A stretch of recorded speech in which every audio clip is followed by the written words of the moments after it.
Yeah, the concept is very simple, isn't it? When you think about it, it's easy to predict the future. All you need to know where you're going is you need two things. You need to know where you came from and where you are now. And if you can mentally draw a straight line between those 2 points, you can see where you're headed.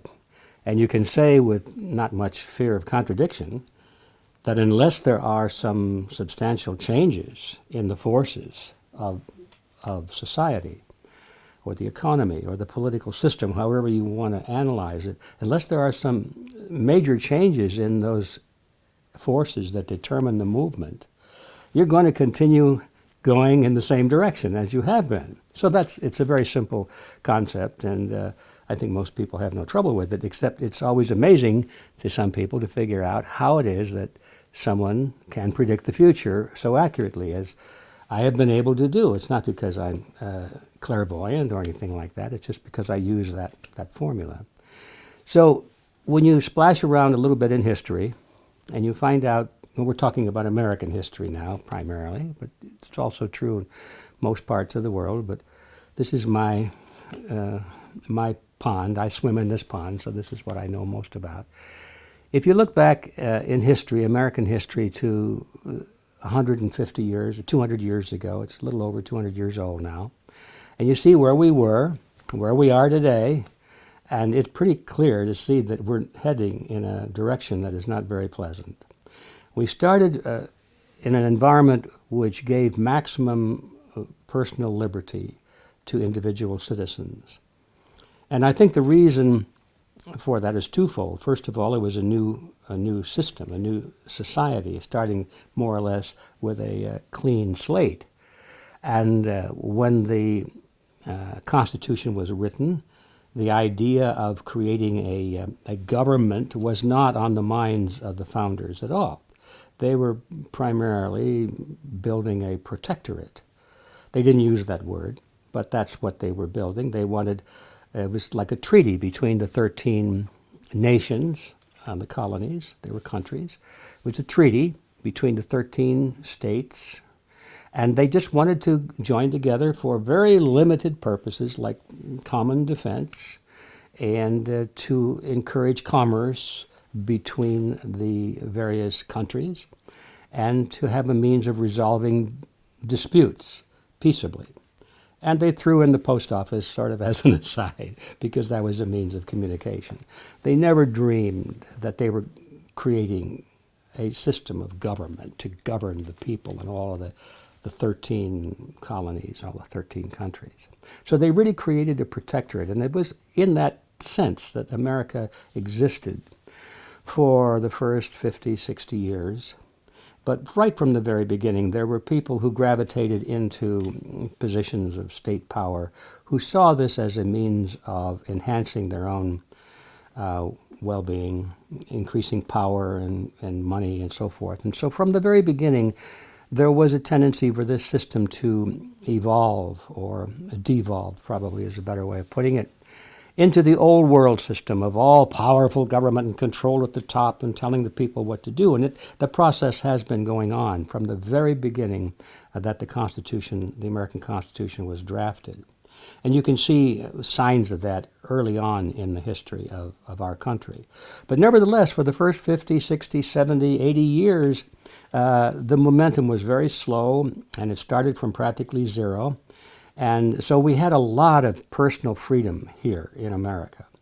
As a result of that, in my view, we saw an amazing explosion of human energy and creativity, productivity, and the country produced the highest standard of living, the highest levels of personal freedom that the world had ever seen. And people flocked to the United States from all over the world, trying to escape the old system of control and regimentation and rules and so forth. And so that's the history, and that's where we came from. Now we look where we are now, and we see that most of that is gone. The concept of a protectorate has been completely eliminated now. And no one, practically no one in modern society thinks that the state should just protect them.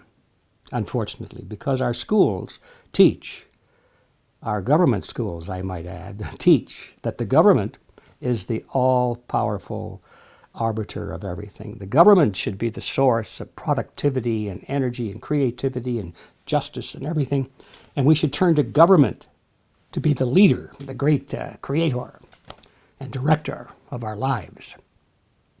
And there's a name for that. It's called collectivism. And collectivism has infected the world.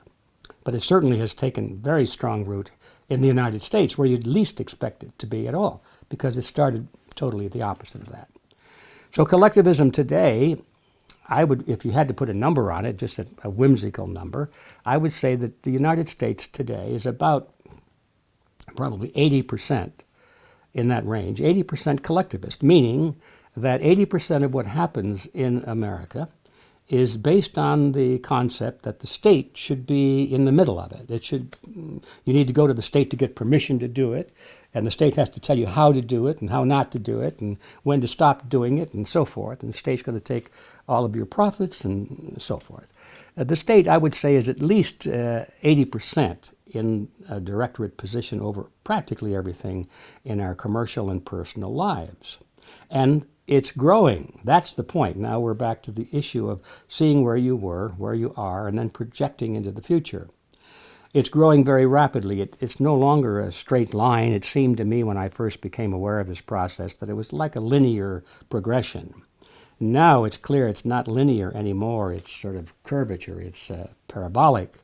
And the growth rate is increasing. So it's easy to see that unless there are some changes in the thinking of the American people, and certainly unless there are some changes in the leadership of the American people, this process is going to continue beyond the 80% point until it's 85%, and then 90%, and then finally 100%.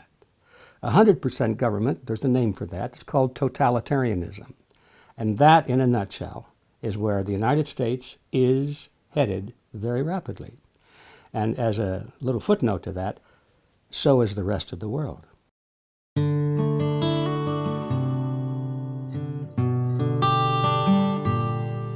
The issue of excess regulations or over-involvement of government and too much government is always a topic of conversation.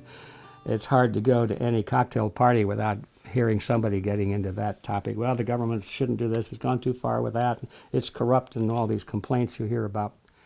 And it goes on and on and on with no real resolution, because seldom do you hear anyone talk about what the proper role of the state should be. They're just complaining about what it is. But unless you have a benchmark, something to say, well, the reason we don't like it is not just because it's uncomfortable.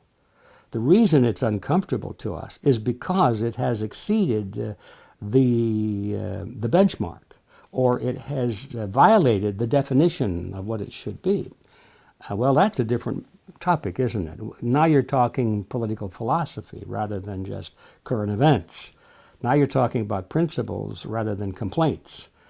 So whenever this issue comes up, I like to steer it back to the foundational principles. I believe that the proper function of the state is negative. It should be negative. It should be defensive. The proper function of the state is to defend the citizens, to protect them. That's all negative. It's not aggressive. It shouldn't be aggressive. Once you say that the state should be the aggressor, take the initiative, and start telling people what they should do for their own good. Now, well, then, the door is open and there's no limit. Once that door is open, the barn door is open, the horses are out and you'll never get them back again. I believe that when you think about the state, it is the legalized use of coercion, is it not? That's really what the state is. The legalized use of force. It's a system in which everybody agrees that, okay, we will allow certain people whom we appoint or elect, we will allow them, we will delegate to them the power to use force, legalized force. We will give them the power to carry guns, to have billy clubs, wear uniforms with badges, and we'll delegate to them certain powers to protect us. That's the basic concept of what the state should be. But with that concept comes another question, which is, well, what can we delegate? What powers do we, as individuals, have to delegate to other individuals? Well, that's an interesting question, because when you analyze it, we only have a right, a moral right, ethical right, to use force against our neighbors in self-defense. If somebody's trying to take our lives, our liberty, or our property, very few people would question that we have the right to defend our lives, our liberty, and our property with physical force, even with lethal force if necessary. It's just part of our concept of justice. But we don't have the right to use physical force against our neighbor to make him do something that we think he should do. We don't have the right to use physical force against our neighbor to prevent him from opening up his shop on Sunday, for example. Even though we think Sundays you should not conduct business. I'm just picking that as an example. It could be anything. We don't have the legal right to tell our neighbors how to raise his children or what to teach his children. There's so many things. If you look at most of the laws today, they're in that category. We're telling people what they should do for their own good, supposedly. But who had the power to delegate that authority, that use of coercion, to compel our neighbors to do those things? If we can't do it individually, if we cannot force our neighbor to teach his children English, let's say, then how can we delegate that power to somebody else, a politician, and say, okay, now I'm giving you the power, which I do not have. I'm giving you the power to force a person to close his shop on Sunday or to teach English or whatever it is we think is the right thing to do. So you get back to the concept of the proper role of the state to use coercion must be limited only to those functions which individuals themselves have the authority for using coercion. And that is negative, it's defensive. So once you have that concept in mind, that the proper role of the state is defensive, not aggressive, then we go back to the cocktail party and the question comes up, well, hasn't the government gone too far? Well, yeah, is it defensive or is it aggressive? Are they defending somebody's life, liberty, or property? Or are they trying to tell somebody what they should do because the majority thinks that that is a better way of life? Once you understand the basic principle, then everything easily falls into place.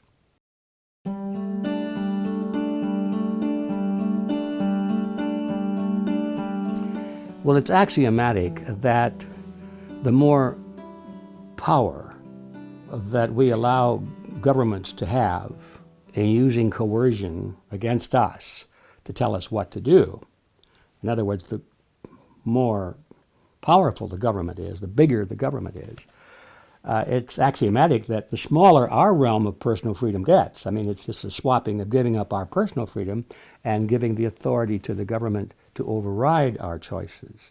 So it's a scale.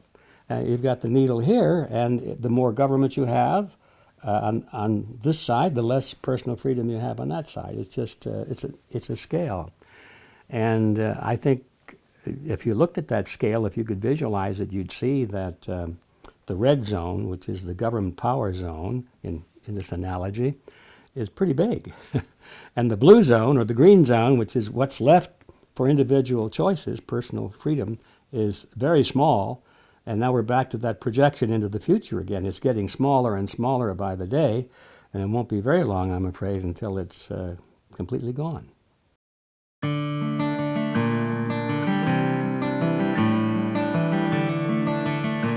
Well, I think that centralized planning in the marketplace is a horrible idea for several reasons. First of all, it's not the proper function of the state. If we believe that the function of the state is to protect the lives, liberty, and property of its citizens, then that doesn't leave much room for central planning in the market. In fact, it leaves no room at all. The only little niche you might say is to protect a person's property, which means that you must enforce contracts. If somebody says they're going to deliver something for a certain price on a certain date, and then they renege on it, literally they have stolen your property. You've given them money in return for the agreement, and they don't keep the agreement, so now you have stolen their property. And so therefore I think that the state has a legitimate function in the court system to enforce contracts. But that's not exactly regulating the market. That's just enforcing a contract and insisting on honesty in personal dealings with each other. It doesn't leave any room at all for regulation of the economy because it violates the basic principle of where the state gets its power. If you and I do not have the ability to regulate our neighbor's commercial activities, to tell him how much he should charge for a product, where he can buy his product, how much he must pay his employees, if we can't tell him to do that, then we cannot delegate that authority to the politicians who can write it on a piece of paper and call it a law. I don't care what they do. We didn't have the authority to give it to them, and therefore they don't have the authority to enforce it against our neighbor. And so I think it's a horrible idea because it violates the principle of what the proper role of the state is. But another reason is perhaps more convincing to some people, and that is that it never works. It always fails. Regulation at a central point fails for a couple of reasons. First of all, humans aren't that smart. A committee, I don't care whether it's a committee of 12 or 20 or 50 or 100 or 150 in Congress or whatever it is, a committee is not as smart as hundreds of millions of people all interacting with each other, making their choices on a daily, minute, second by second basis, bidding and buying and so forth. The interchange of free people in a free market is much smarter and quicker than any committee. And not only is it a question of smartness, but committees tend to be corrupted because somebody comes along and says, look, you guys have got the power to make the rules. Here's a little donation to your campaign underneath the table. Now, how about a little loophole in the law, and we'll all be very happy, right? That's how it works when you have committees and you have regulated economies, supposedly for the benefit of the people. It always ends up with corruption because people get paid off to use that power against the best interest of the average person.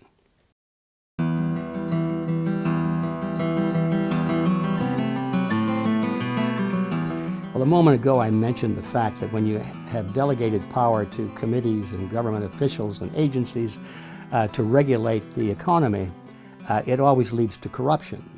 It's too tempting for people not to use that power for their own personal agendas.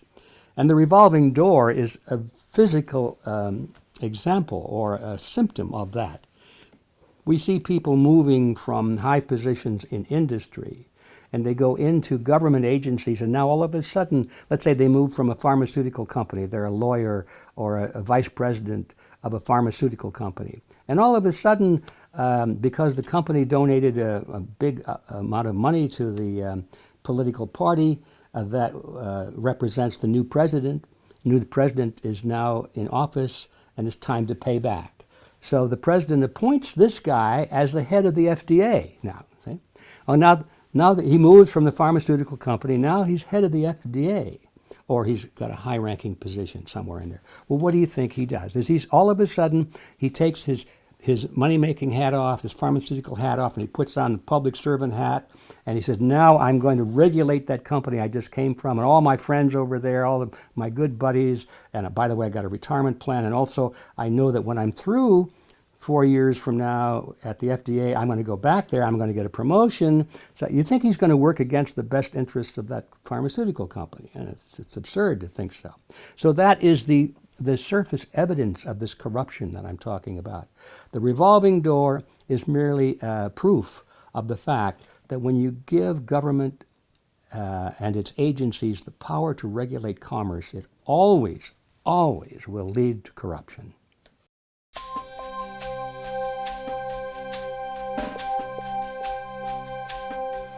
Well, the movement of history, as I've been saying here, is that the growth of political power and government power is exponential now. And it is just obvious that the more power you give to the government, the less power you have held by the people. And so that is a process that has been going on, and it's going to continue going on until the American people, and people of the world for that matter, begin to recognize these fundamental principles at work and begin to say, wait a minute, I'm not going to be a sucker anymore for these promises of benefits and protection and special advantages over my competitors. I'm not going to fall for that anymore because the price is too high. The price is my liberty, my freedom. They're taking my freedom from me in exchange for these phony promises that they're not going to deliver anyway. Nothing will change until the average person begins to understand that he's being taken as a sucker. So we do need to look at that. And I'm not sure I'm following the gist of your question, but it just triggered a couple of things in my mind. You mentioned the word government a couple of times. The word government is a word that we use normally to describe this state mechanism. I think it's dangerous to use that word automatically, because you hear people say, well, what kind of a government would you prefer to have? And just with the asking of that question, you lose your argument, you lose your case. Because what if you don't want a government at all? Now, people say, oh, no government, that means anarchy. No, it doesn't mean that at all. Let's back up. What is the function or the purpose of a government? To govern. Oh, I see. The purpose of a government is to govern, but I don't want to be governed. I want the state not to govern me. I want to govern the state. I want the state to protect me. Yes, I want police, I want an army, I want a fire department, I want the courts, I want all those things that are in my best interest to protect me and my fellow citizens. But I don't want to be governed by these people. They're my servants. They work for me. I don't work for them. You see the problem there. And I think this is the origin of what happened in America. Because when the Founding Fathers drafted the Constitution, they created not a government, they created a protectorate.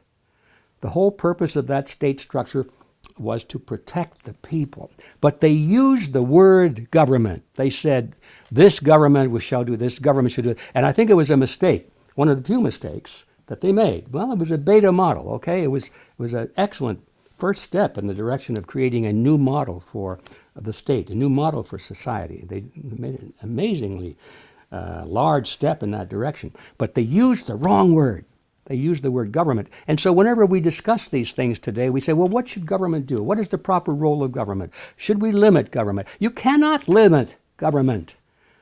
If the purpose of the government is to govern, how can you limit govern? You know, govern means to govern, it means to control. And then you can get into these little discussions, well, how much control and so forth, but the lawyers always win that discussion because they stretch definitions. There is no game that you can play, that you can win if you use the word government in the sense of governing the people. So getting back to the question, the thing that struck my mind in that question was the use of the word government. And I'm not sure I've answered your question, but I do want to make this point here as clearly as I can. If people will stop thinking that the state should govern them, if they would start using this other word, that the purpose of the state is to protect them, I think we'd be about 70% on the road to success in any discussion with any issue that might come before us.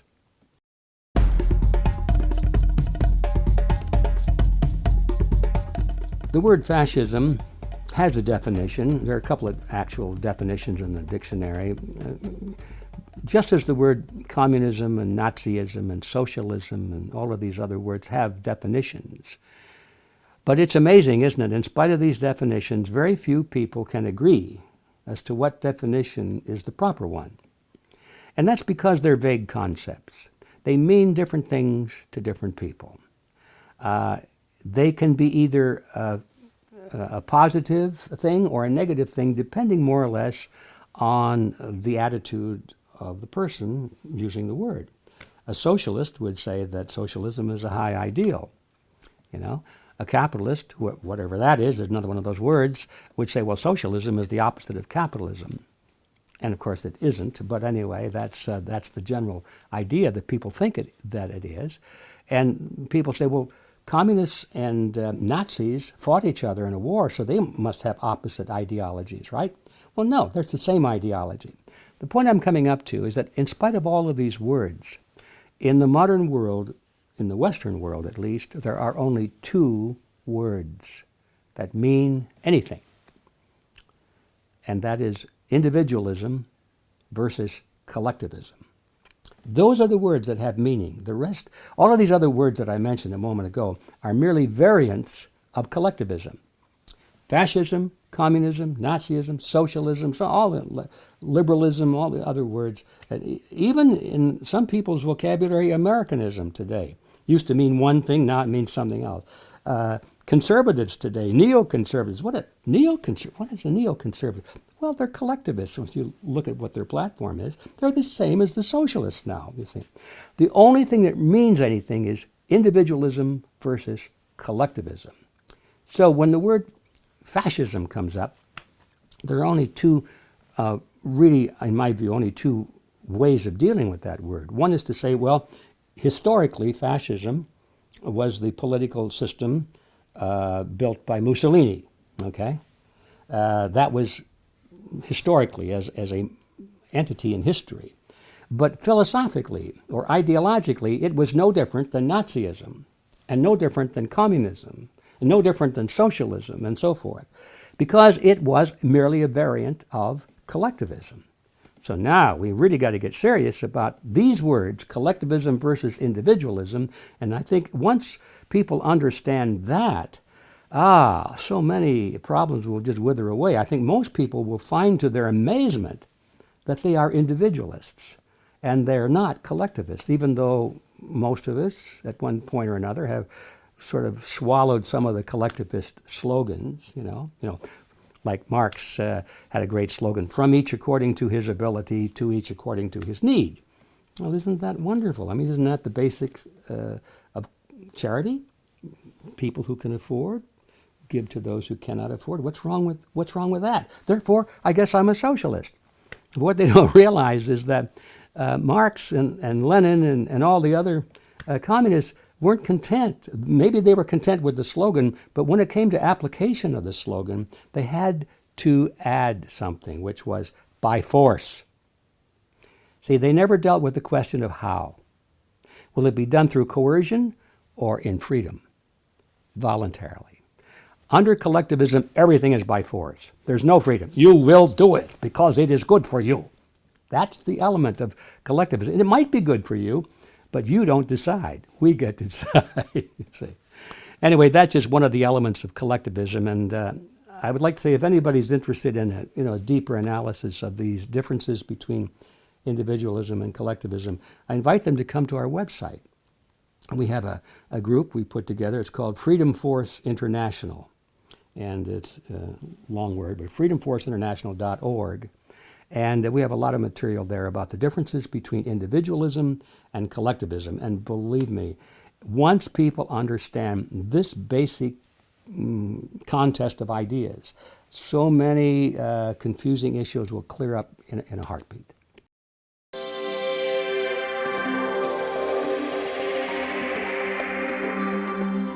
Well, big government and big business essentially are the same, are they not? In the real world, under this system of collectivism, you find that it makes no difference whether you're dealing with a corporation or a government agency. In either case, they have been given legal access to coercion over individual citizens. And when the politicians and the corporate managers come together and join forces, they form a partnership. And this partnership is the essence of collectivism, whether it's all government or half government and half corporation. Those are minor differences. What's the difference between a corporation and a government agency when the corporation buys the politicians with campaign donations and the politicians do as they're told in passing laws that the corporation would have passed had the corporation been the government. It's just a means of division of labor, that's all. So when we see this paradox of corporations and governments working together, it's not a paradox at all. It's because under collectivism, that is inevitable. And by that I mean under collectivism, we have the concept that the government, truly the government should govern, is all powerful, should make all decisions, and everybody should obey the government. Whenever you give that kind of power to a small group of people, that power acts like a magnet, and it draws to it the predator class. It's a social magnet that draws every would-be crook in the world. They say, hey, why am I out here fighting government? They send the police after me and send me to jail for stealing money. Why don't I get elected to office? Now I can steal money, and I'm a big guy. I can ride around in a limousine at public expense, and I can steal money all I want to, as long as I can get a law passed to make it legal. So it draws the predator class. And whether the predator class comes from the underworld, whether it comes from the mafia, whether it comes from the giant corporations, I don't care where it comes from, it's just a mass of predation. People come together because they know they have the power to compel other people to do their bidding, and it's all legal, and that's the problem with the world today.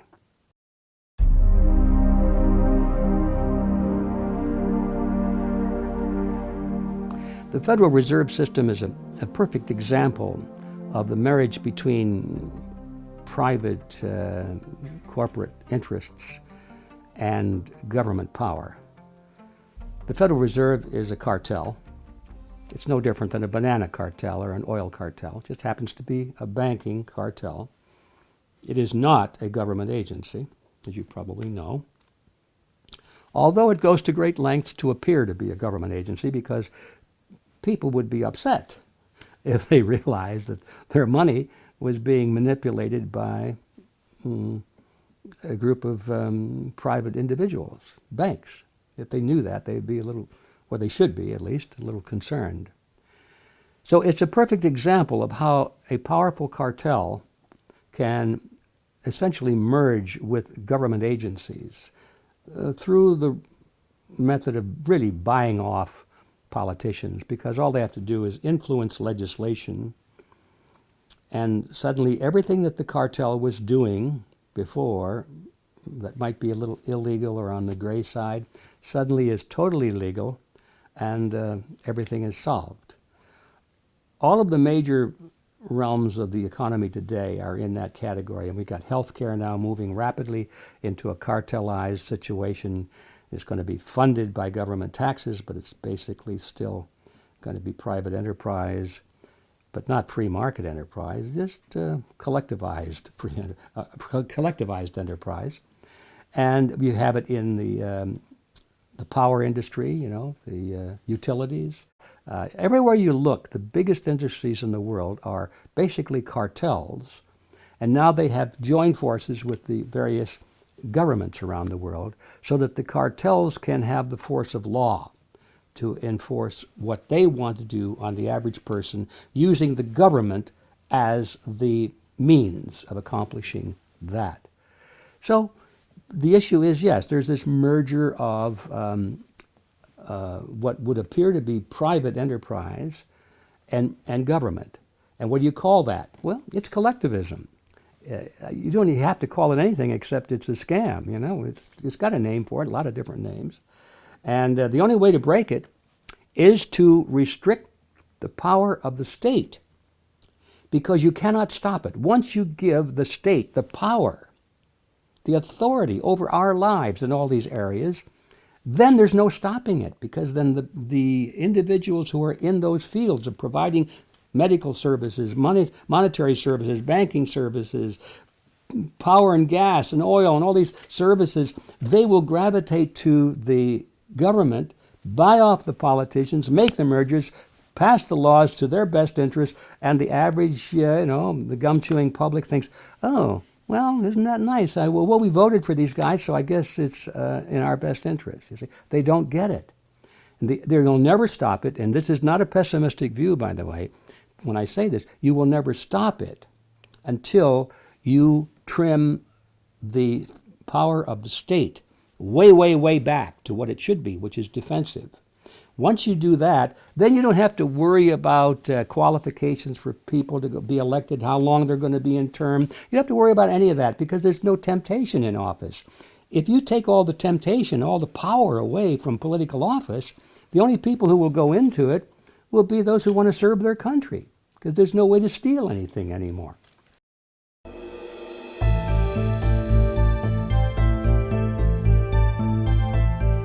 Well, there is a backlash, isn't there, around the world. People are resisting the oppression of their governments in different ways.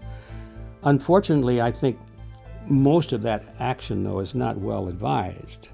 People are not acting out of enlightened self-interest, but just out of anger and frustration.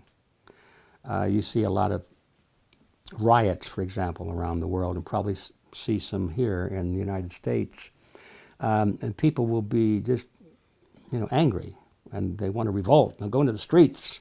And some of them are being encouraged to do that, by the way, because there are people in the established power positions who want that because it'll give them an excuse for martial law, which is really what they want. And they, rather than just institute martial law at their own behest, they'd rather have a good excuse. So I think they like to see civil unrest so they can come in there and do what they've always wanted to do, but do it in the name of being a savior instead of being an oppressor. But the point is that many people are rebelling, but they don't know why the system is bad. All they know is it's bad. And many of them are calling for more of the same that created the problem in the first place. You go, for example, to some of these Occupy movements, all right? Now, there's a lot of well-intentioned people there. They're angry as they can be with the banking system and with Wall Street and the big corporations, and for good reason. But what are they calling for? More government regulation, more rules and regulations, growth of more government. They want more and more government. That's their solution. Not realizing, those poor people, not realizing that that's the very thing that has put them in the streets in the first place. So, the rising tide of resistance against tyranny is encouraging in the one hand because we know that people are perhaps open-minded now to listen to some real solutions. But on the other side, many people are not very patient. They don't want to hear long, lengthy, philosophical, ideological explanations like I'm giving here. They just want to know, what are we going to do? Who are you going to vote for? What party are you going to vote for, Republican or Democrat? Who's our man? They want a man on a white horse. In other words, they're going to just dig their graves a little bit deeper. This is the dilemma of our modern age. The system is going to change. It cannot stay the way it is. It's either going to get worse and become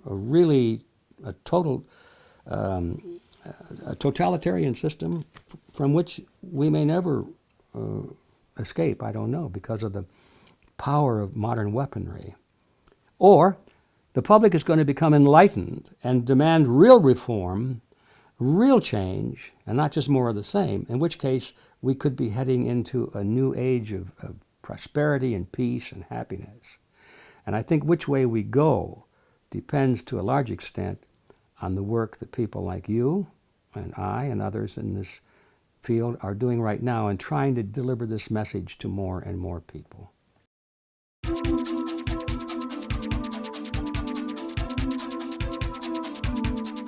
The dilemma is that one individual is almost powerless, almost. But individuals have been known to accomplish great things, but not entirely by themselves. Individuals accomplish great things only because they motivate others or organize others. Ultimately, an individual has power in proportion to the number of other individuals that he or she can recruit into a cause. Moving together, they can accomplish a lot. And the secret, therefore, is in unity and in coordinating efforts and having a common ground, a common language, a common goal. I've observed over the years in organizational work and community issues like we're talking about, that two people working together can accomplish as much as four people working separately. It's like you multiply, 2 times 2. 3 people working together can accomplish as much as 9 separately. 4 as much as 16, and so forth. I've seen it. Now, I'm not saying those numbers are exactly accurate, but that's the phenomenon that you can see. And you get 100 people working together, 100 times 100 people. They can change a community, 100 people of common mind and purpose who are willing to work together and coordinate their activities and have goals and strategies and leadership, can actually dominate a very large community. And it's a fact that all throughout history has been determined by a small group of people who are, in fact, working together in that fashion. In fact, history has always been determined by less than 3% of the population. Way less than 3%, but I couldn't tell you where it is. If you have just 1% of a community or a nation or the world who all have a common goal, a common ideology, and a common purpose, and who are willing to coordinate and network with each other, 1% can redirect and reform the world for either good or bad. In fact, we've seen the present world that we're struggling under is being led by a group of about, less than 1%. And that's how they do it. They coordinate and work together. What can one person do, therefore, to change that? That one person must be very clear on what he or she believes, what they want to accomplish, not just what they're against. It's not just the bad guys. They have to know what kind of a world they want to build. What do they want to see? Get clear on that first. That's where Freedom Force International comes into play. And then the next step is to form a network. And Freedom Force is involved in that too. Network with each other.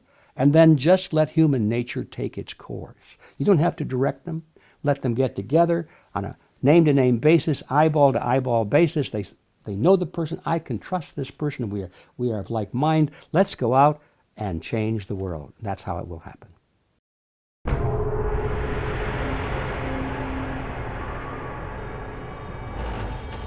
Yes, it's true that the system, even an evil system, a totalitarian system, needs the input, the productivity of its subjects. It can't exist without the output of the people. But what many people have trouble realizing, since they've lived in this paradigm of today, in which there's a great deal of freedom still, that there could be another model, that you could live in what is essentially a militaristic society, that the whole society would be like a military unit, that everybody wears a uniform, let's say, maybe not exactly with insignia, but they're all dressed alike, and you can tell by looking at them what their rank is, whether they wear baseball caps, or whether they wear stovepipe hats, or whether their shoes are shiny, or whether they wear flip-flops. People know, in a way, in some societies, how they have to dress without being criticized by their peers. And people tend to get into uniform, don't they? It's hard for people to imagine that if this society continues to deteriorate into totalitarianism, that all people will be regimented in such a way that there will be no such thing as money, at least as we're used to it. You'll have a chip or a card, and you'll be given credits that will allow you to purchase things. And the amount of credits you get will depend strictly on your rank in this system. And your rank will depend on how cooperative you are with those at the very top and how much you contribute to the system. And that there'd be actually no freedom at all. That is the role, I think, of the state that we're moving into. And people, well, anybody that's been in the military could understand that. You know, if you're a good boy or girl, you get your meal in the chow house, you get your bunk, and you get everything you need, your medical care. And if you're an officer, you live pretty well. You get better housing, and you got a school for your kids and all that sort of thing. But you step out of line, brother, and you're in the brink, you know.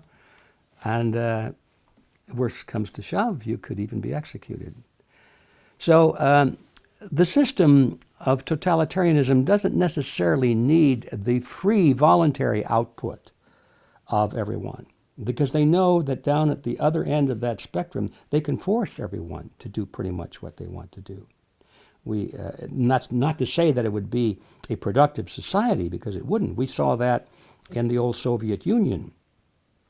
We've seen it in all of the communist Leninist countries that tried to institute pure communism in the economy. It didn't work.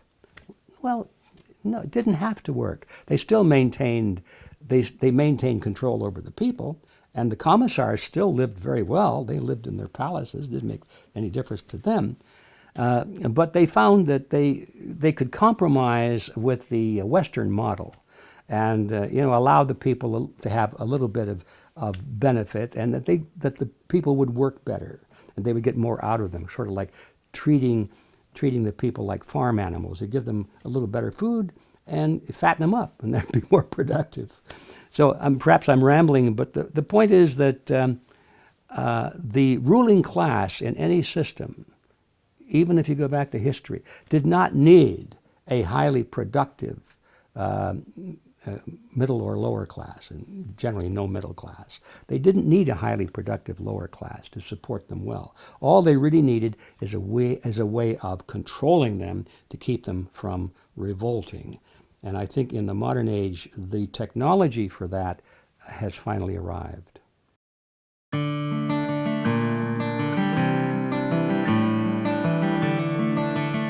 Seems like a paradox, doesn't it, that the average person is not more concerned about the loss of personal liberty and the merger of corporate and government power. And I think that the answer primarily is that the average person doesn't really think for himself, not deeply. He's distracted. He's got a job. He may think very hard on his job. He's got certain challenges, in whatever field he's in, what profession he's in. But when it comes to social matters and economic matters and political issues, it seems like the average person says, well, that's not my field. Now, if I were a politician or an economist, I would get into all of that. But it's not my field. He doesn't realize or doesn't think that it is his field. And in reality, it is his field. If we are to have a system of self-rule, that means that the people who are ruling themselves, the average person, had better make this their business, because they have to be the arbiters of what is right and wrong. But they're not encouraged to think that way, because we've become very dependent on our media. We've become dependent on our opinion leaders, and they show up on television and, of course, in the editorial pages of our newspapers. And so most people are content to just follow the opinion of the media. And we've all seen the phenomenon where there's something very serious that comes up involving the serious aspects of what's going on in the world. And it gets on the news for a very brief period of time, very brief, and all of a sudden now that's been switched off and we're dealing with some celebrity's cancer or something like that. Not to say that that isn't serious, but it's not as serious as the lack of everybody's freedom through a new amendment to the Patriot Act, for example. But the media makes sure that we don't dwell very long on any really serious issue. We're soon distracted with sports, and we're soon distracted with soapbox operas and dancing with the stars and all kinds of things that are entertaining, and I'm not saying anything against them, except that when they become the primary food on the table, if that's our diet, then we're malnourished. And we're not going to be fit and fiddle to be able to run our own system, to be the arbiters of our own political fate. So the short answer to your question is that people are not concerned because the media that directs, that tells them what to be concerned about, has told them, don't be concerned about this. That's basically the answer.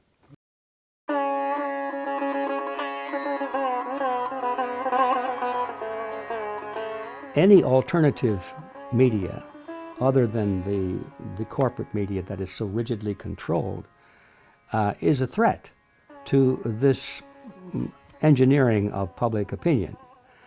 The internet is certainly a threat to that, because the internet gives almost anyone access to the world.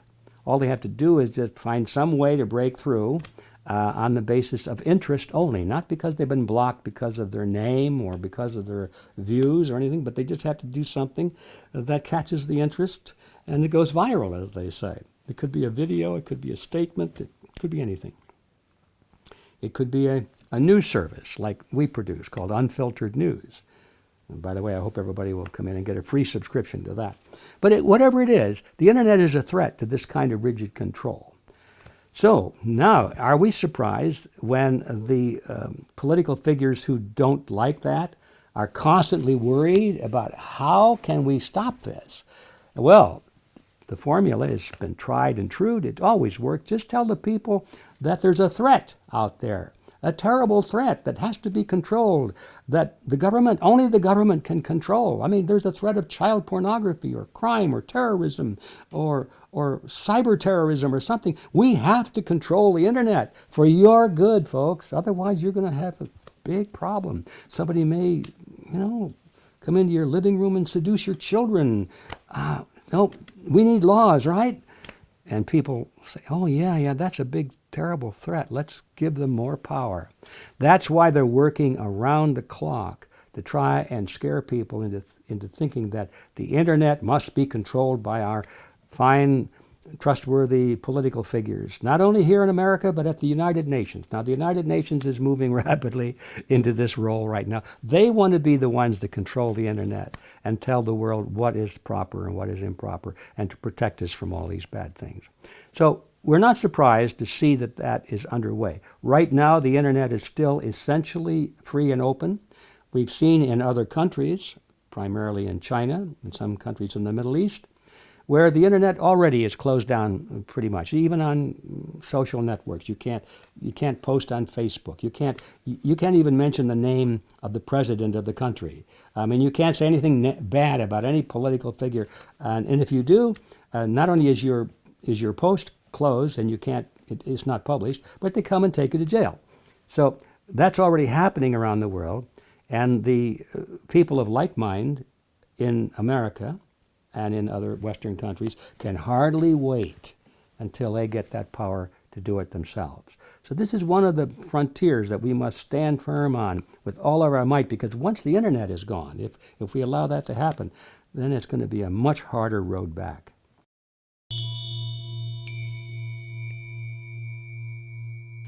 It doesn't take long to look around you and you can see losses of personal freedom at every front. And the one that just jumps into my mind right away is in the field of the treatment of disease. We have come to the place in the world where if you have a disease like cancer, for example, and you believe that a certain treatment is better than what your doctor is offering, your doctor will say, generally, he'll say, well, we've got to treat it with radiation or chemotherapy or surgery. And if you read a book that says, well, yeah, those are fine, but nutrition is a better approach, has no side effects, has a higher rate of success, is cheaper, why don't you try nutrition? Why don't you try something that's found in nature instead of something that comes out of a test tube and is patented and very expensive? Get something that's basically free. In most of the world today, you're not free to do that because there are laws against it. That will be, by definition, according to law, that'll be called quackery. And those laws have been there to protect you from quackery. And you're going to be forced, whether you like it or not, to either accept radiation or chemotherapy or surgery. And if you try and eat that apricot seed or that apple seed or whatever it is, or that drink that tea, you're going to go to prison, and the guy that recommended it to you is really going to go to prison. I can't think of a better example of loss of freedom than over your own body. the treatment of your own illnesses, where the government steps in and says, we know what is best for you, we know what is the best treatment, and then when you peel that off, you find out that that law was written by some pharmaceutical company who's selling chemotherapy drugs, and they paid off the politicians to write that law so that you now have to buy the chemotherapy. It's as bad as that. And you could see that sort of loss of freedom everywhere you look. In the business world, I mean, you can't even hire people, you can't even fire people anymore based on their performance because there are laws against it. Our loss of freedom in the Western world is almost complete. And the sad part is that many people don't even realize it yet, but they will.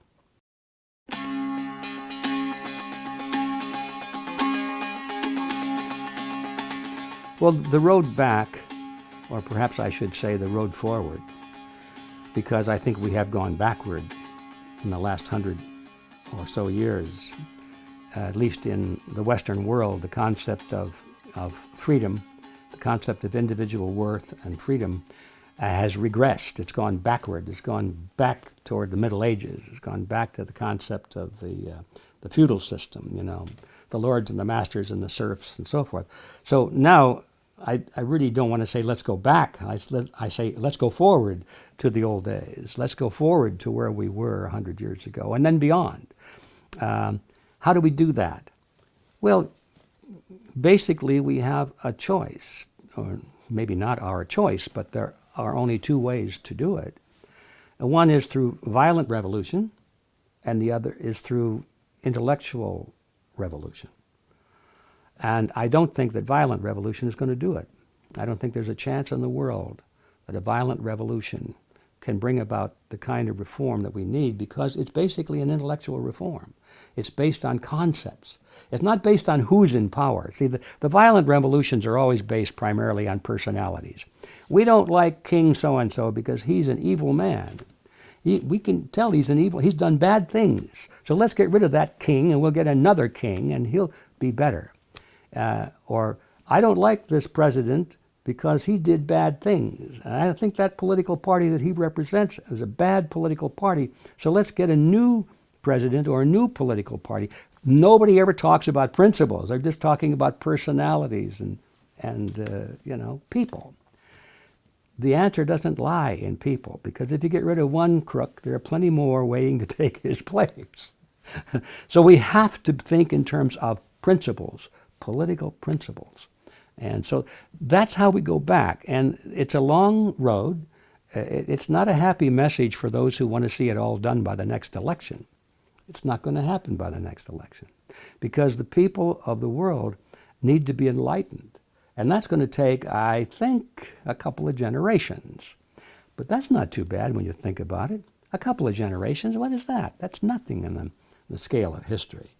And even though an old guy like myself, I probably won't be around to see the ultimate victory of these principles of liberty, but I know that they're building.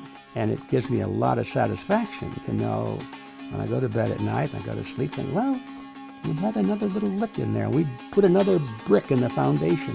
The foundation's gradually being built. And another generation or two down the line, that foundation will be moving up into the sky. And I think it will happen, mainly because it is an intellectual revolution and not a physical one.